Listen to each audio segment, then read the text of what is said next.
नीरू की उम्र भी केवल 10 साल थी। लखनऊ के एक छोटे से मोहल्ले में वह एक पुराने हवेली जैसे मकान में अपनी मां के साथ रहती थी। लखनऊ में आज से करीब 30 साल पहले श्यामा की शादी हुई थी। गांव की होने के कारण शहर के तौर तरीके उसे समझ नहीं आते थे।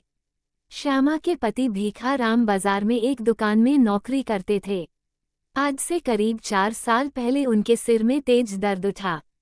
अस्पताल ले गए। वहां सारे टेस्ट हुए तो डॉक्टर ने बताया इन्हें ब्रेन ट्यूमर है। श्यामा की तो जैसे जिंदगी ही बदल गई। घर में रहने वाली देहाती लड़की, जिसे बाहर का कुछ पता नहीं था, उसके सिर पर पूरी गृहस्थी का बोझ आ गया। साथ ही पति के इलाज के लिए पैसों का इंतजाम भी करना था। श्यामा ने किसी तरह हिम्मत करके घर से बाहर जाकर काम ढूंढा। 1-2 घरों में उसे साफ सफाई और खाना बनाने का काम मिल गया। श्यामा सुबह जल्दी से खाना बनाकर और नीरू को भीखाजी के पास छोड़कर काम पर निकल जाती थी। घरों में काम करके दोपहर को वह घर आती और पति और बच्ची को खाना खिलाकर जल्दी जल्दी 2 निवाले खाकर वापस शाम के काम के लिए चली जाती थी। इसी बीच भीखाजी की तबीयत बिगड़ती चली जा रही थी। एक दिन जब श्यामा अस्पताल में भीखाजी के पास बैठी तो उन्होंने कहा, श्यामा, मुझे लगता है मेरे जाने का समय आ गया है। तू नीरू का ध्यान रखना और जिस हवेली में हम रहते हैं वो मेरे पिताजी के नाम थी। कभी भी उसे मत छोड़ना। बहुत मजबूरी हो तभी मकान बेचने के बारे में सोचना। नीरू को उन्होंने बहुत प्यार किया। श्यामा बिना कुछ बोले बस रोए जा रही थी। अगले दिन सुबह भीखाजी चल बसे। श्यामा को कुछ समझ नहीं आ रहा था। आस पड़ोस के कुछ लोगों ने उनका अंतिम संस्कार कराया। किसी तरह 13वीं की गई। 13वीं के 2 दिन बाद ही भीखाजी के रिश्तेदार मकान पर हिस्से का दावा करने लगे। लेकिन इन 13 दिनों में और भीखाजी के आखिरी शब्दों ने श्यामा को मजबूत कर दिया। श्यामा सारी बात सुनकर सबके सामने आकर खड़ी हो गई और बोली, ये हवेली मेरे ससुर जी के नाम थी और मेरे पति उनके इकलौते बेटे थे। इस पर अब मेरा और मेरी बेटी का हक है। आप सब लोग चले जाइए यहाँ से। श्यामा की बात सुनकर जो रिश्तेदार उसे सीधा समझकर हवेली लेना चाहते थे, चुपचाप वापस लौट गए। श्यामा सुबह ही नीरू को लेकर काम पर निकल जाती और शाम तक काम करे घर आती थी। वह सारी जिम्मेदारी संभाल रही थी। उसका एक ही मकसद रह गया था, नीरू को पढ़ा लिखाकर काबिल बनाना। कुछ दिन बाद श्यामा पैसे इकट्ठे करके नीरू का एक स्कूल में दाखिला करा दिया। धीरे धीरे समय बीत रहा था। आज नीरू 10 साल की हो गई थी। एक दिन श्यामा जब शाम को घर आई तो नीरू ने उससे कहा, मम्मी, आज एक आदमी आया था, ये खत दे गया है। श्यामा ने कहा, बेटा जरा इसे पढ़कर सुना, मुझे तो पढ़ना नहीं आता है।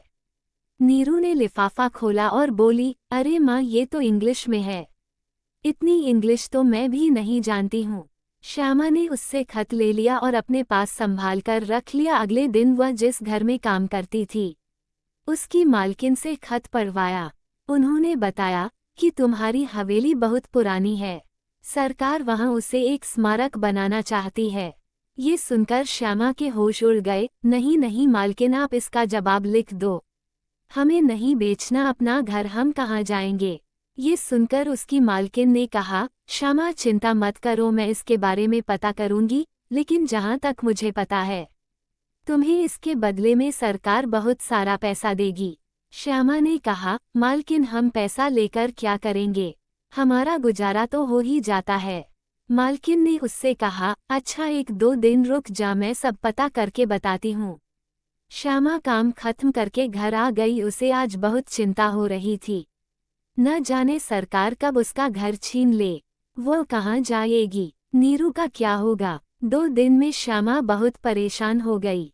2 दिन बाद उसकी मालकिन ने बताया, श्यामा, तेरी तो किस्मत खुल गई। जानती है, इस घर के बदले तुझे करोड़ों रुपए मिलेंगे। इससे तू हमारे से भी बड़ा घर ले सकती है। उसके बाद भी इतना पैसा बचेगा कि तुझे कभी काम करने की जरूरत नहीं पड़ेगी। श्यामा को कुछ समझ नहीं आया। उसकी मालकिन बहुत अच्छी थीं। उन्होंने सारा काम करवा दिया। श्यामा को बहुत सा पैसा मिला। उसने अपनी मालकिन की मदद से एक घर भी ले लिया। बाकी पैसे उन्होंने बैंक में जमा करवा दिए। जिसका हर महीने ब्याज आता था। श्यामा का सारा काम पूरा हो गया, वह अब अपने नए घर में पहुंच गई। एक दिन वह भीखाजी की फोटो के सामने खड़े होकर रो रही थी। नीरू के पूछने पर उसने बताया कि देख बेटी, तेरे पिता के साथ मैं केवल 5 साल रही, लेकिन उन्होंने आखिरी वक्त में अपनी सूझबूझ से मुझे मकान के लिए डटे रहने को कहा, जिससे आज हम यहाँ तक पहुँच पाए। अपने आखिरी समय में भी उन्होंने केवल हमारे बारे में सोचा। उस समय मैं कुछ नहीं जानती थी, हमारी हवेली पर तो रिश्तेदार ही कब्जा कर लेते। ये सुनकर नीरू की आंखों से भी आंसू बहने लगे। वो बोली, काश आज पापा जिंदा होते तो कितने खुश होते। ये सुनकर श्यामा ने कहा, बेटी वो तो अपना काम कर गए, मैंने भी उनका कहना मानकर हवेली को बचा लिया।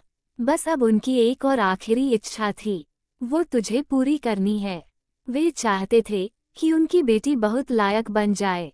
नीरू ने कहा, माँ तुम चिंता मत करो, मैं एक दिन जरूर पापा का नाम रोशन करूंगी।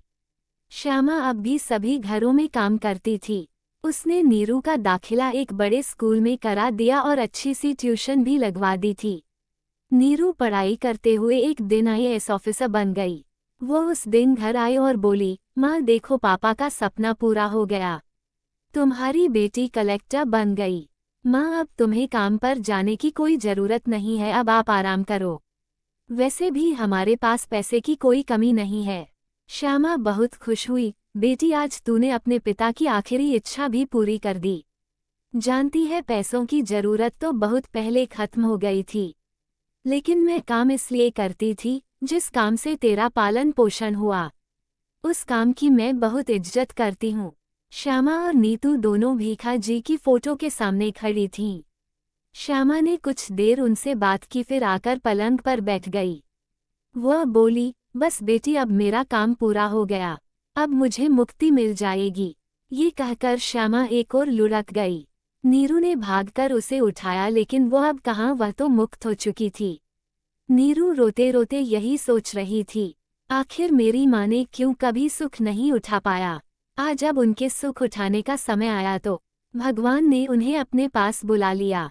तो दोस्तों ये थी आज की कहानी। पसंद आई हो तो प्लीज़ लाइक और सब्सक्राइब करें। धन्यवाद। जय हिंद, जय भारत।